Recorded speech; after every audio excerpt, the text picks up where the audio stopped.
여호수아 13장 14절과 33절의 말씀입니다. 네, 여호수아 13장 14절과 33절의 말씀. 네, 저희 짧은 두 절의 말씀이니까요, 다 같이 한 목소리로 읽겠습니다. 네, 먼저 14절을 저희가 함께 읽겠습니다. 오직 레위 지파에게는 여호수아가 기업으로 준 것이 없었으니 이는 그에게 말씀하신 것과 같이 이스라엘의 하나님 여호와께 드리는 화제물이 그들의 기업이 되었음이더라. 네, 33절입니다. 오직 레위 지파에게는 모세가 기업을 주지 아니하였으니 이는 그들에게 말씀하신 것과 같이 이스라엘의 하나님 여호와께서 그들의 기업이 되심이었더라. 아멘. 기도하겠습니다. 사랑하는 주님, 우리가 함께 찬양하고 하나님을 높여드린 이후에 이제 우리가 주님께서 내려주시는 말씀을 듣는 시간입니다. 하나님, 이 시간이 인간의 말이 아닌 하나님의 말씀이 선포되는 시간이 되기를 간절히 소망합니다. 제가 성령님께 붙들린 바 되어 하나님의 말씀을 대언하고자 하오니 성령님 운행하여 주시고 함께하여 주셔서 듣는 우리 모두에게 하나님의 말씀으로 들려줄 수 있도록 함께하여 주시옵소서. 인간적인 말이 있다면 제하여 주시고 아버지, 오직 주님의 말씀만 나타나고 선포되는 이 강단이 되게 하여 주시옵소서. 그리하여서 이 말씀이 우리 밭에 떨어져서 30배, 60배, 100배의 결실을 맺게 하시며 열매 맺으며 하나님의 기쁨 되는 우리들 될 수 있도록 인도하여 주옵소서. 감사합니다. 예수 그리스도의 이름으로 기도합니다. 아멘. 네, 오늘 저는 나의 기업, 나의 소망, 오직 하나님이란 제목으로 말씀을 나누도록 하겠습니다. 네, 지난주에는 저희가 설교가 이제 비전으로 있어서 안 올라갔지만 지난주 설교는 갑벽한 순종을 위한 지침이었습니다. 우리가 완벽한 순종을 위한 지침이었는데, 이 완벽하지 않은 요단 동편의 이제 그 지파의 모델들을 보면서 우리가 어떤 지침을 가지고 완벽한 순종을 위해 나아가야 될지에 대해서 제가 말씀드렸습니다. 하나님은 우리가 순종을 할 때 아무것도 말씀하시지 않고 따라오라 하신 것이 아니라 우리에게 모델을 주시고 우리 가운데 성경을 주셔서 하나님의 말씀을 가지고 순종할 수 있도록 하시는 분이시다라고 말씀드렸습니다. 그래서 하나님의 말씀을 따라가며 성경을 읽으며 우리와 성정이 비슷한 사람들, 거기에 있는 모든 사람들이 완벽한 삶을 추구한 것은 아니었다. 완벽한 삶이 아닌 부분들도 있었다. 그러나 그것 가운데서 하나님의 음성을 발견하고 우리가 완벽한 순종을 위한 지침을 가져야 되는데, 제가 두 가지 말씀드렸습니다. 첫 번째는 처음 마음을 끝까지 유지해야 된다 말씀드렸고, 두 번째는 내 생각을 하나님의 말씀보다 앞세우지 않아야 된다. 그러니까 하나님의 말씀이 내 이익이나 내 편안함이나 그런 것보다 앞서서는 안 된다라고 말씀드렸죠. 그래서 하나님의 말씀을 순종하는 것, 하나님을 최우선순위로 삼을 때 우리가 진짜 완벽한 순종을 하게 될 수 있다. 이것이 지난주의 설교 내용이었습니다. 네, 오늘은 이제 레위 지파에 관한 내용을 나오게 되는데요. 요즘 우리가 살아가고 있는 시대가 어느 시대냐, 어떤 시대냐라고 이야기하면 저는 이렇게 생각합니다. 불안 시대, 불안에 노출되어 있는 시대. 그래서 우리가 뭔가 편안하고 우리가 뭔가 좀 안정적인 것들을 추구하지만 그것들이 잘 이루어지지 않아서 불안하고 그 불안함 때문에 우리가 여러 가지를 포기하는 세대가 요즘의 세대가 아닌가라는 생각이 들어요. 그래서 마치 우리가 이 불안한 미래를 잘 대비해야만 잘 살아낼 것 같은 그런 모습으로 우리에게 다가오는 것이 요즘에 우리가 마주하는 세대라고 생각이 듭니다.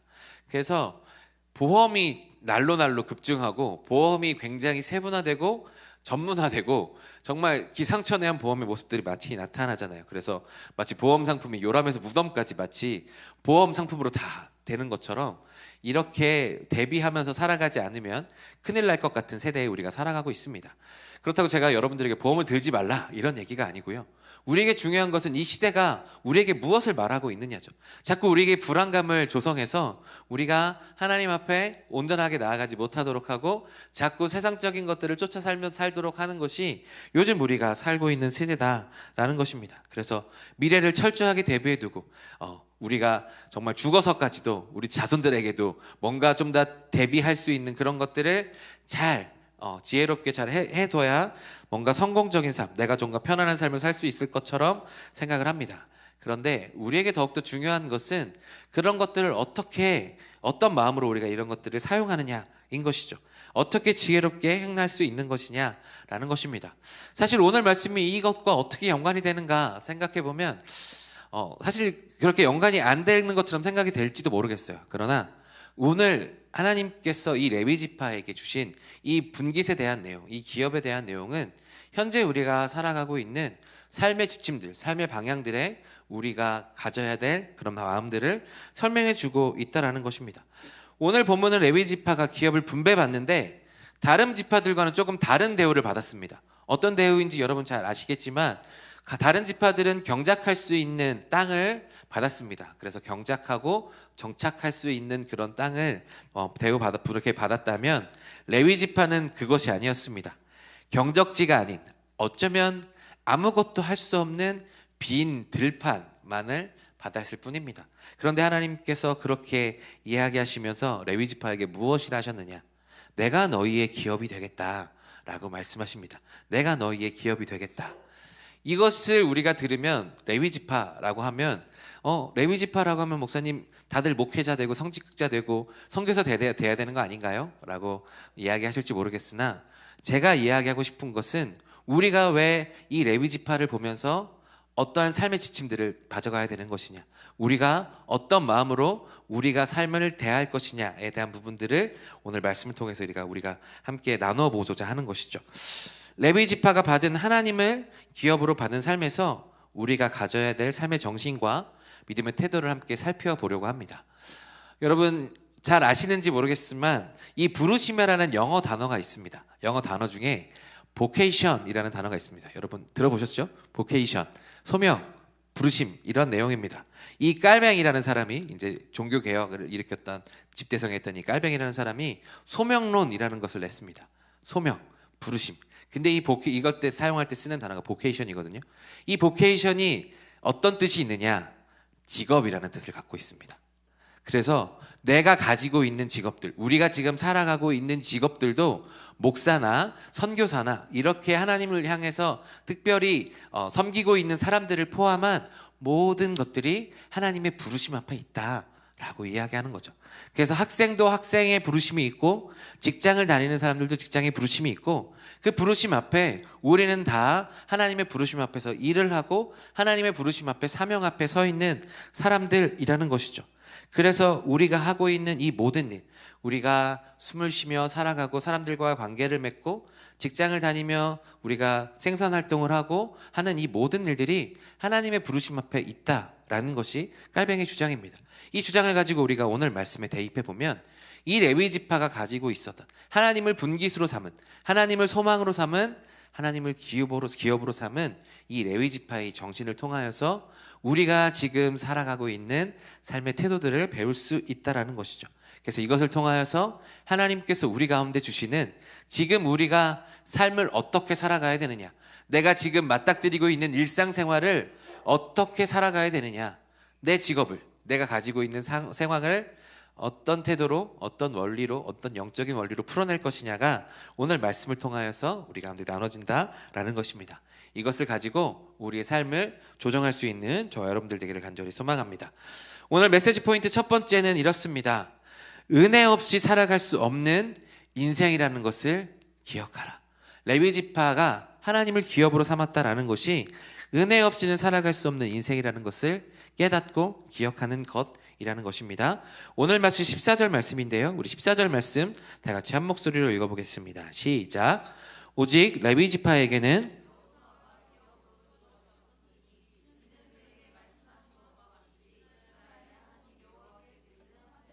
그들의 기업이 되었음이더라. 아멘. 말씀드렸던 대로 다른 지파들은 무엇을 받았습니까? 경작할 수 있는 땅을 분배받았습니다. 근데 레위 지파는 오늘 말씀해 보시면 무엇을 분배받았죠? 화재물. 그러니까 다른 지파들이 가지고 오는 재물이 그들의 기업이 될 것이다 라고 이야기하는 것입니다. 다른 지파들이 가지고 오는 재물이 그 레위 지파의 일용할 양식이 되는 거죠. 그러면 이 삶을 우리가 무엇이라고 정리할 수 있느냐? 계산이 서지 않는 삶이라고 이야기할 수 있습니다. 농사를 지으면 한 해에 어느 정도 가을이 되면 어느 정도 추수했는지가 나오겠죠. 그리고 다음 추수 때까지 어느 정도 계산을 해보면 내가 봄에는 이 정도 먹고 가을에는 여름에는 이렇게 먹고 하면서 나름대로의 계획을 세울 수 있는 것이 그래도 그 농업 그렇게 쉽진 않지만 그래도 나름대로의 계획을 세울 수 있는 계산을 할 수 있는 것이 농작지죠. 그러나 다른 사람이 가져오는 것에 그것을 가지고 내 일용할 양식을 삼는다, 내 삶의 수입으로 삼는다라는 것이 계산이 서지 않는 겁니다. 저 사람이 이맘때쯤 이걸 갖고 왔으니까 내년에 또 갖고 오겠지, 내일도 똑같이 가져오겠지 할 수가 없는 것이죠. 그래서 내 1년의 총 수입이 얼마고 하루의 수입이 얼마인지를 따질 수 없는 삶이 바로 레위 지파의 삶이라는 것이죠. 아침에 일어나서 계속해서 제사를 준비하고 있는데 아무도 그날 예배를 드리러 오지 않는다, 제물을 가지고 그날 나타나지 않는다, 그러면 그날은 모든 가족들이 굶어야 되는 날인 거죠. 그렇게 계산할 수 없는 삶을 살아가는 것이 바로 레위 지파의 삶이라는 것입니다. 제물을 보관하고 저장할 수 없습니다. 그냥 하루하루 누군가 예배하러 오는가, 누가 예배하러 오는지를 보면서 하나님을 의지할 수밖에 없는 삶이 바로 레위 지파의 삶이라는 것이죠. 그러니까 계산이 서지 않는 삶인데 이것을 바꾸어 보면 무엇이냐? 바로 하나님의 은혜 없이 살아갈 수 없는 삶이다라는 것이죠. 하나님께서 그 다른 지파의 마음을 움직이셔서 예배를 드리게 하러 와야, 그들이 예배를 드려야 살아갈 수 있는 삶이다라는 것입니다. 계산이 서지 않지만 그것을 보면서 하나님을 간절하게 찾을 수밖에 없는 삶이 레위 지파의 삶이다라는 것입니다. 하루하루에 하나님께서 공급해 주시는 은혜로만 살아갈 수 있는 삶, 바로 그것이 레위 지파의 삶이다라는 것입니다. 예수님께서 우리 가운데 주기도문을 가르쳐 주셨습니다. 너희는 이렇게 기도하라 라고 알려주셨습니다. 거기에 이렇게 기도하죠. 오늘 우리에게 일용할 양식을 주시옵고. 일용할 양식을 먹을 수 없는 삶이었기에 일용할 양식이 있는 것에 감사하는 삶을 살아라고 예수님께서 기도하라 가르쳐 주셨습니다. 그런데 지금 우리의 삶은 어떤가요? 사실 매일에 우리는 풍족한 삶을 살고 있지 않습니까? 바로 오늘 저녁에 메뉴를 고민할지언정 먹을 것이 없어서 고민하는 사람은 없을 것입니다. 그런데 그런 상황 가운데 오늘 이 레위 지파를 보면서 그러면 우리가 어떻게 적용할 수 있느냐? 우리의 적용점은 무엇인가 하면 지금 내가 살아가고 있는 이 시점에 나는 어떤 은혜를 가지고 살아가고 있느냐입니다. 여러분은 어떤 은혜를 가지고 그것을 누리면서 먹으면서 살아가고 계십니까? 매일매일에 여러분들에게 하나님께서 말씀하여 주시는데 오늘도 하나님께서 나에게 말씀하여 주시는 그 말씀으로 살아가느냐, 아니면 몇 년 전에, 몇십 년 전에 수련회에서 받았던 은혜, 다른 집회에서 받았던 그 은혜들, 그 예배에서 받았던 그 은혜들을 가지고 살아가느냐. 그 이전 것을 먹고 살아간다면, 지금 내 일에 일용할 양식이 없다면 우리는 다시 한번 우리의 삶을 점검해 봐야 되겠죠. 기도는 호흡이라고 우리는 잘 이야기합니다. 호흡하지 않으면 우리는 5분 이상 살아갈 수가 없는 존재들입니다. 그런데 기도하지 않고 우리가 지금도 살아있다라는 것은 기적인 것입니다. 하나님께서 우리 가운데 주신 강권적인 은혜이죠. 그런데 정말 나는 매일매일 하나님께서 공급해 주시는 그 은혜로 살아가고 있는가? 여러분은 정말 그렇게 살아가십니까?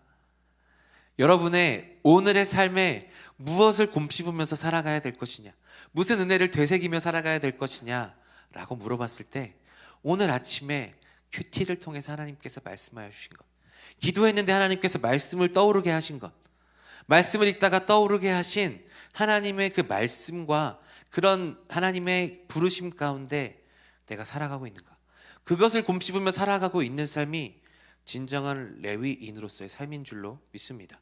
그것이 아니라 내가 가지고 있었던 실수들을 곰씹으면서 나 왜 이렇게 살지? 라고 자책하고 살고 있지는 않은지요. 아니면 다른 사람들이 나에게 잘못했던 걸 보면서 그것들을 곰씹으면서 살아가고 있지는 않은지요. 그것들이 우리를 이끌어가고 있다면 우리는 그것들을 이제 멈추고 하나님의 말씀 앞에 다시 한번 바로 서야 되는 줄로 믿습니다. 레위 지파의 삶은 바로 그런 것이었다는 것이죠. 기도하고 예배하고 삶을 살아가면서 정말 내가 기도 없이는 살 수 없구나, 말씀 없이는 살아갈 수 없구나를 깨닫는 것이 우리의 진짜 믿음이 되어야 된다라는 것입니다. 내가 기도 안 하고도 살아갈 수 있네, 말씀 안 읽고도 살아갈 수 있네 라고 생각하고 살아간다면 그것은 진짜 어리석은 것이죠. 우리는 하나님께서 매일매일 부어주시는 그 은혜를 입입어 살아가야 되는 사람들입니다. 이 목사를 하면서 제가 매주 설교를 준비하지 않겠습니까? 그리고 나름대로의 이제 경험도 쌓이고 뭐 여러 가지 것들이 쌓이지만 이 예배를 준비하면 준비할수록, 말씀을 묵상하면 묵상할수록, 그리고 삶을 살아낼수록 하나님의 은혜 없이는 살아갈 수 없는구나를 많이 깨닫습니다. 정말 하나님 없이 내가 삶을 살아갈 수 있을까라는 것들이 정말 뼈저리게 느껴지는 것이 요즘의 저의 삶입니다. 사랑하는 여러분, 여러분도 이런 것들 가운데 저와 같은 마음으로 하나님의 은혜 없이는 살아갈 수 없다는 것을 고백하고 살아갈 수 있는 저와 여러분들 되기를 간절히 소망합니다.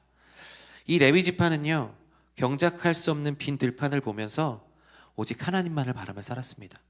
오직 하나님이 저에게 채워주시지 않으시면 저는 오늘의 하루의 삶을 살아갈 수가 없습니다. 주님, 저에게 필요한 것을 아시오니 저에게 응답하여 주옵소서. 정말 하나님 없이 될 수 없습니다. 오직 하나님만이 나의 의미이십니다. 오직 하나님만이 나의 전부이십니다. 그렇게 고백할 수밖에 없는 것이 바로 레위 지파의 삶이었는데, 바로 그것이 우리의 고백이길 간절히 소망합니다. 그래서 우리가 잘 부르는 찬양의 가사 중에 그게 있지 않습니까? 은혜 아니면 살아갈 수가 없네. 호흡마저도 다 주의 것이니 세상 평안과 위로 내게 주신 주 오직 예수뿐이네. 이렇게 고백하는 것이 바로 우리의 삶이어야 되는 줄로 믿습니다. 그것이 하나님을 기업으로 삶은 자의 고백이라는 것이죠. 우리가 하루하루의 은혜 없이 살아갈 수 없고 하루하루의 하나님의 말씀 없이 살아갈 수 없는 그 존재임을 깨닫고 기억하며 살아가는 저와 여러분들 되기를 간절히 소망합니다. 네, 오늘 말씀 두 번째 메시지 포인트는 무엇인가 하면, 내 인생의 주인이 내가 아니라 하나님이시라는 것을 깨닫는 것이 레위 지파의 삶이라는 것입니다. 오늘 말씀 33절의 말씀 다 같이 한 목소리로 읽어보겠습니다. 시작. 오직 레위 지파에게는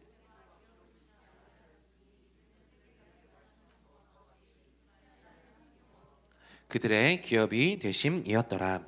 아멘. 하나님께서 기업이 되신다고 말씀하신 것은 무엇인가 하면, 그들이 땅을 분깃으로 받지 못한 이유는 하나님께서 레위 지파를 특별하게 여기셨기 때문입니다. 이 분깃을 받는 12지파와는 또 다르게 하나님께서 말씀하셨기 때문입니다. 이것이 잘 드러나는 것이요, 민수기 3장 12절의 말씀인데요, 우리 3장 12절의 말씀도 다 같이 한 목소리로 읽어보겠습니다. 보라, 내가 이스라엘 자손 중에서 레위인을 택하여 이스라엘 자손 중에 태를 열어 태어난 모든 자를 대신하게 하였은즉 레위인은 내 것이라. 아멘. 레위 지파를 하나님께서 특별하게 선택하셨습니다. 특별하게 선택하셔서 너희는 내 것이다 라고 말씀하여 주셨어요. 레위인은 내 것이다. 하나님께서 레위인을 특별하게 내 것이다 라고 말씀하셨는데, 이렇게 특별하게 선택된 이유가 언제였냐면요, 이거는 제가 그냥 말씀을 보면서 터득한 건데 뭐였냐면, 바로 이 금송아지 사건 때입니다. 모세가 십계명을 받으러 시내산에 올라갔습니다. 근데 한참이 돼도 내려오지 않으니까 이스라엘 백성들이 뭘 만들었죠? 금송아지를 만들었습니다. 금송아지를 만들어서 절하면서 이것이 우리를 애굽에서 우리를 이끌어내온 하나님이시다라고 경배했습니다. 근데 그 시내산에서 내려오는 모세가 그 광명을 보면서 하나님의 말씀을 가지고 정말 설마 할까 하는 마음으로 내려왔는데 정말 그러고 있는 겁니다. 그래서 정말 화가 나서 들고 있던 십계명도 내팽개치고 그들에게 다가가서 왜 이렇게 했느냐라고 이야기합니다. 그리고 딱 한마디 합니다. 나와 함께 하나님의 편에 설 자가 누구냐라고 물어봤는데 레위 지파가 앞으로 나왔습니다. 그래서 모세가 무엇이라고 했냐면, 너희는 이제부터 칼을 들고 나가서 너희의 형제와 너희의 이웃들을 쳐라 라고 이야기합니다. 그래서 그날 3,000명이 레위 지파의 칼에 엎드려졌습니다. 그때 하나님께서 무엇이라고 하셨느냐, 너희를 내가 특별하게 하고 너희에게 복을 주겠다 라고 말씀하셨습니다. 여러분, 레위 지파가 하나님의 말씀에 순종하는 거였지만 정말 지금까지도 같이 살아 숨쉬고 있던 옆에 있던 이웃들과 형제들을 쳐서 죽이는 일이 쉽지는 않았을 겁니다. 그러나 그들은 하나님의 명령 앞에 순종했고 하나님 편에 서서 죄악을 없이 하는 칼을 휘둘렀던 것이죠. 그래서 하나님께서 무엇이라고 말씀하셨느냐 하면, 하나님의 의를 위해 어려운 일을 결단하고 순종한 레위 지파를 선택하신 다음에 너희는 내 것이다 라고 이야기하셨습니다. 여러분, 너희는 내 것이다 라고 사실 말씀해 주시면 게임 끝 아닙니까? 하나님이 이제 너 내 거야, 이제 넌 나랑 같이 할 거야, 일할 거야. 이것은 무슨 말이냐 하면, 하나님이 우리의 삶을 책임지신다라는 의미입니다. 하나님께서 너 내 거야 라고 불러놓으시고 너 그냥 맘대로 살아 라고 하는 분이 아니시죠. 주인이시니까, 하나님이 우리 삶의 주인이시니까 하나님이 책임지십니다. 근데 오늘 보시면 이 레위 지파가요, 생각보다 칼을 잘 쓰는 민족이었습니다. 창세기 34장에도 보시면 어떤 사건이 나오냐면 이 여동생이었던 딥나가 겁탈을 당하는 장면이 나옵니다. 그래서 이 하몰 족속이 그렇게 해서 결혼하려고 마음을 먹는데 할례를 행하게 하고, 할례를 행한 다음에 바로 쳐들어가서 시므온과 레이가 그 모든 족속을 진멸합니다. 그래서 그 아빠였던 야곱이 굉장히 화를 내는데, 그런 칼을 잘 쓰는 민족들, 그 거룩함 앞에, 정의감 앞에 칼을 쓰는 민족이 레위 지파였거든요. 그런데 하나님은 그들을 선택하셔서 그들을 하나님을 위하여서 칼을 쓰도록 바꾸셨습니다. 하나님 앞에서 칼을 쓰도록, 제사를 드리러 오는 사람들이 칼을 쓰지만 실제로 제물을 잡지만, 또한 그들은 하나님 앞에서 하나님의 제사를 드리는 사람들이었어서 하나님 앞에서 칼을 쓰는 사람들이었죠. 그런 레위 지파들은 어떤 사람이었냐? 하나님이 내 것이라고 선택하셨고 그들의 삶의 방향성을 바꾼 지파였습니다. 칼을 쓰는 민족이었는데 그 자신들을 위한 칼을 썼던 그 레위 지파를 선택하셔서 하나님을 위하여 칼을 쓰도록 방향성을 돌리신 겁니다. 칼을 계속해서 쓰지만 그의 방향성을 바꾸신 거죠. 그것이 레위 지파에게 하나님께서 주신 놀라운 축복이었다라는 것입니다. 하나님께서는 어떻게 하셨느냐?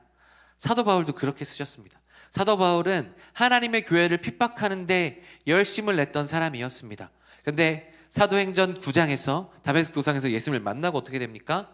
그의 모습이 완전히 바뀌어서 그의 삶의 방향성이 바뀌어 버렸습니다. 하나님을 박해하는 삶에서, 예수님을 박해하는 삶에서 예수님을 위해 열심을 내는 사람으로 바뀌었습니다. 방향성만 바뀌었을 뿐인데 놀랍도록 사역하는 하나님의 사도가 되었고 놀라운 하나님의 사역자가 되었던 것이죠. 그렇게 방향성을 바꾸어서 하시는 분이 바로 우리 주님이십니다. 그것을 우리 가운데 잘 표현해 주는 말씀이 있는데요, 베드로전서 2장 9절의 말씀입니다. 자, 베드로전서 2장 9절의 말씀 다 같이 한 목소리로 읽어보겠습니다. 시작. 그러나 너희는 택하신 족속이요 왕같은 제사장들이요 거룩한 나라요 그의 소유가 된 백성이니 이는 너희를 어두운 가운데서 불러내어 그의 기이한 빛에 들어가게 하신 이의 아름다운 덕을 선포하게 하려 하십니다. 네, 잠깐 띄워주시면 그러나 너희는 택하신 족속이요 왕같은 제사장들이요 라고 이야기합니다.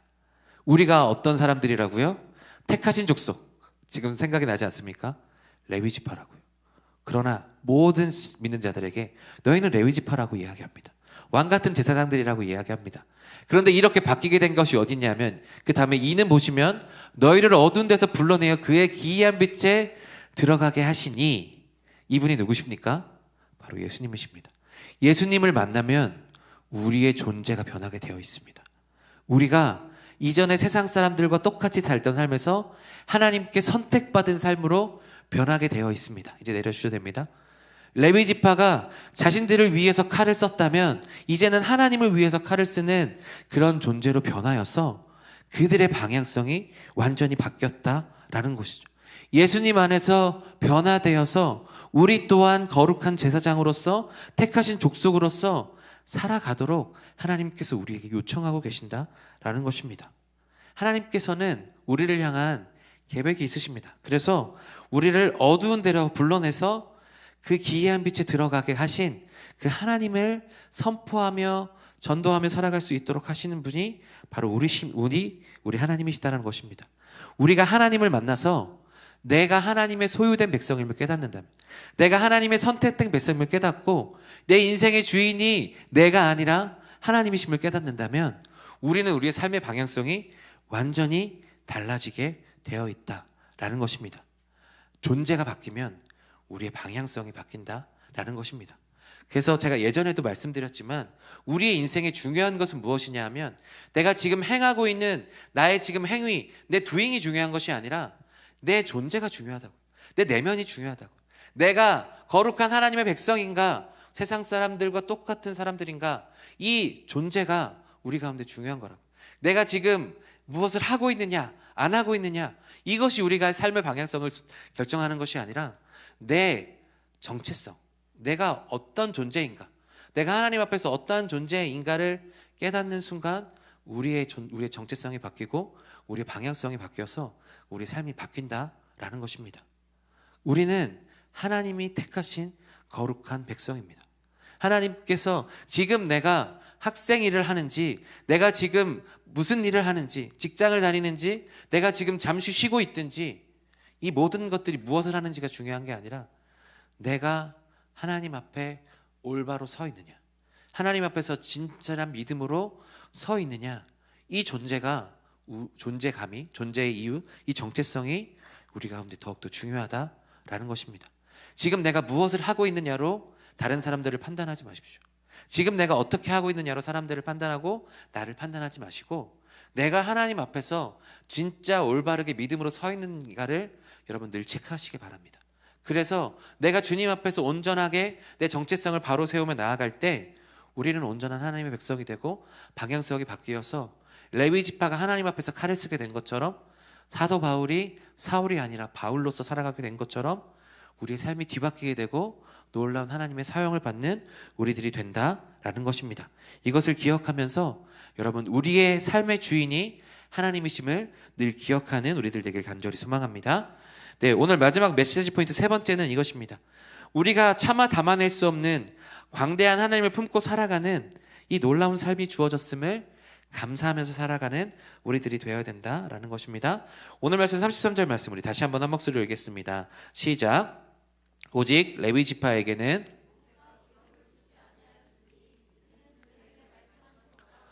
이스라엘의 하나님 여호와께서 그들의 기업이 되심이었더라. 아멘. 여러분 질문합니다. 하나님이 크십니까? 내가 크십니까? 내가 큽니까? 하나님이 크시죠. 그러면 내가 하나님의 기업이 되는 게 맞습니까? 하나님이 나의 기업이 되시는 게 맞습니까? 내가 하나님의 기업이 되어야 되겠죠. 그런데요, 하나님이 무엇이라고 말씀하십니까? 내가 너희의 기업이 되겠다 라고 말씀하십니다. 하나님은 레위 지파에게 하나님 당신의 우리의 기업이 되어주시겠다라고 말씀하여 주십니다. 동일하게 질문합니다. 여러분, 땅이 큽니까? 농부가 큽니까? 땅이 크죠.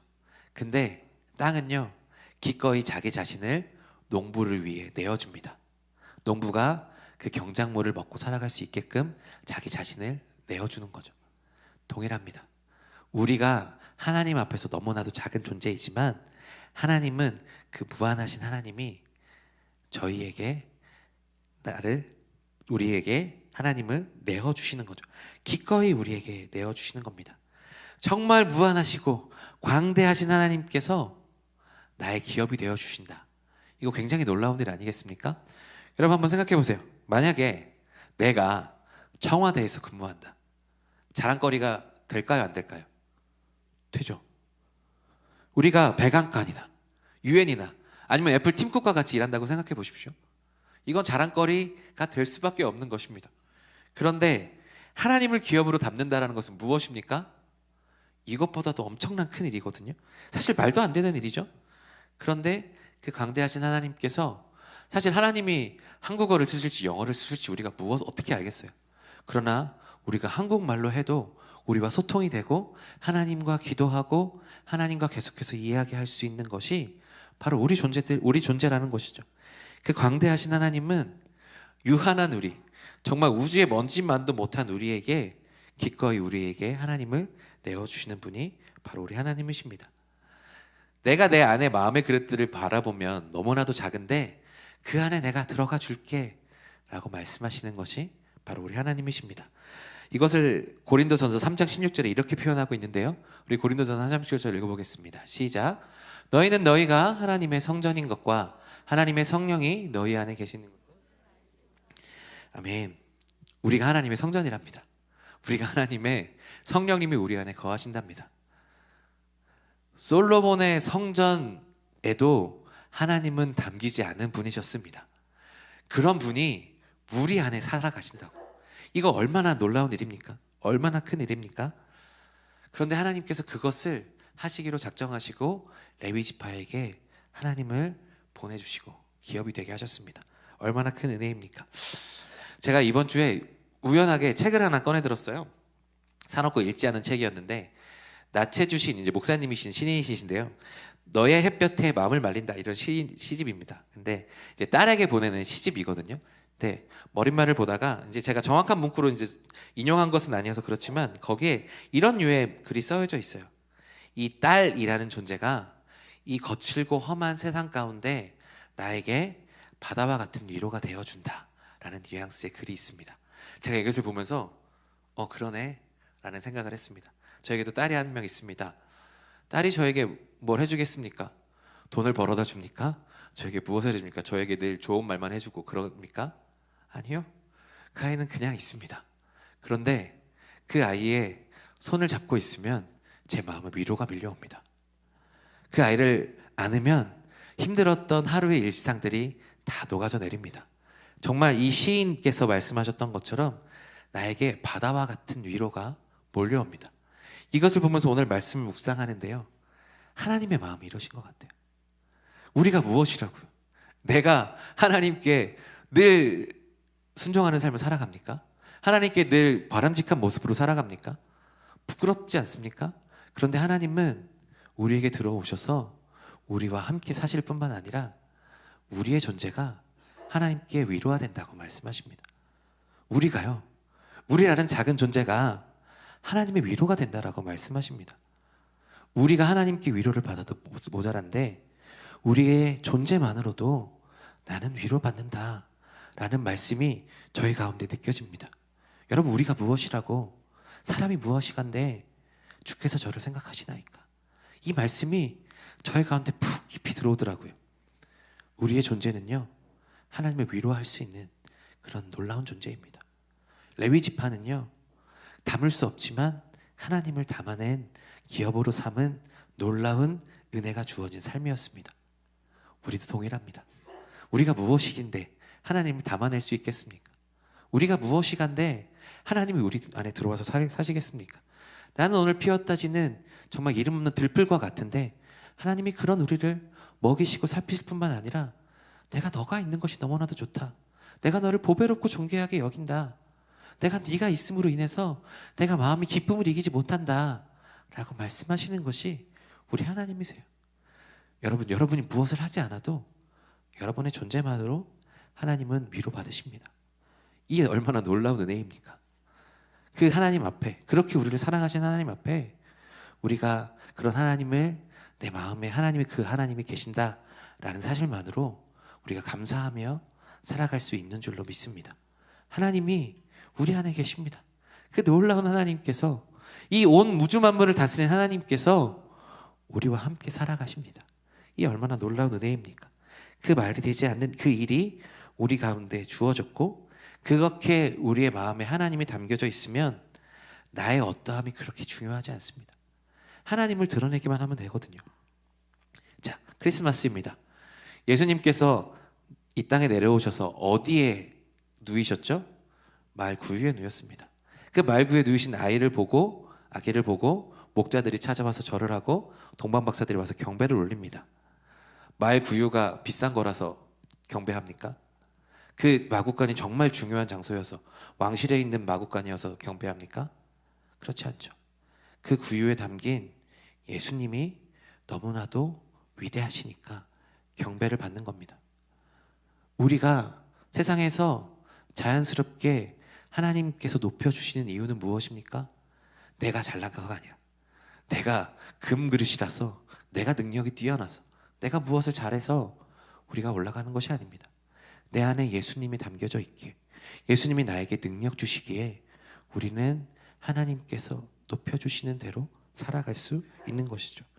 그러니까 우리가 담을 수 없는 것을 담았음에 감사하고 기뻐하고 살아가는 우리들의 삶이 되어야 된다라는 것입니다.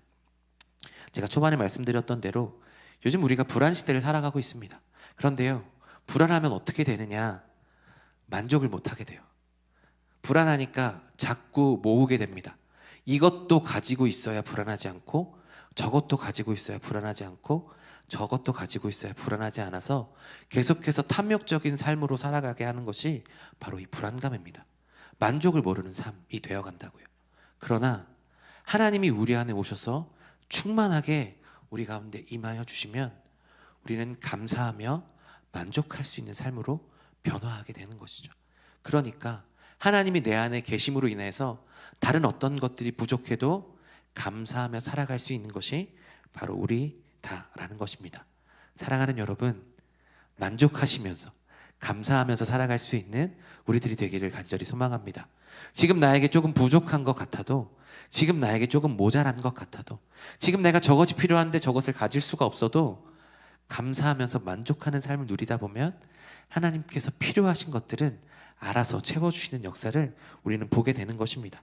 그러므로 기억하시며 하나님 뜻 안에 거하는 저와 여러분들 되기를 간절히 소망합니다. 여러분, 말씀을 맺습니다. 레위지파, 하나님이 우리의 기업이 되어 주신다라는 것은 무엇이냐? 바로 이것입니다. 우리 빌립보서 4장 12절 13절 말씀인데요, 다 같이 한 목소리로 읽어보겠습니다. 시작. 나는 비천에 처할 줄도 알고 풍부에 처할 줄도 알아. 모든 일 곧 배부름과 배고픔과 풍부와 궁핍에도 처할 줄 아는 일체의 비결을 배웠노라. 내게 능력 주신 자 안에서 내가 모든 것을 할 수 있느니라. 아멘. 하나님이 내 안에 계시면요, 우리는 모든 것을 할 수 있습니다. 내가 하나님의 은혜로 공급받은 것으로 무엇인지 할 수 있습니다. 그러면 우리는 어떻게 살아야 되느냐? 바로 이것인데요, 이것도 한번 보겠습니다. 시편 42편 11절 말씀입니다. 읽어보겠습니다. 시작. 내 영혼아, 내가 어찌하여 낙심하여 억지하여 내 속에서 불안해하는가? 너는 하나님께 소망을 두라. 나는 그가 나타나 도우심으로 말미암아 내 하나님을 여전히 찬송하리로다. 아멘. 오직 하나님께 소망을 두시기 바랍니다. 오직 하나님께만 여러분의 마음을 두시기 바랍니다. 그러면 하나님께서 나타나 도우심으로 우리의 만족함을 가져다 주십니다. 너희는 먼저 그의 나라와 그의 일을 구하라. 우리가 우선순위를 하나님 앞에 둘 때 하나님께서는 이 모든 것을 더하여 주시는 주님이십니다. 사랑하는 여러분, 레위 지파의 삶은 바로 이것입니다. 오직 하나님을 최우선순위로 사는 삶, 오직 하나님으로 소망을 삼는 삶, 바로 이것이 하나님께서 우리 가운데 요구하시는 놀라운 삶의 축복인 줄로 믿습니다. 사랑하는 여러분, 이것을 기억하면서 내 삶에 오직 하나님으로만 소망을 삼고 오직 하나님으로 인하여 만족하며 감사하며 살아가는 저와 여러분들 되기를 간절히 소망합니다. 우리 함께 찬양하고 기도하겠습니다.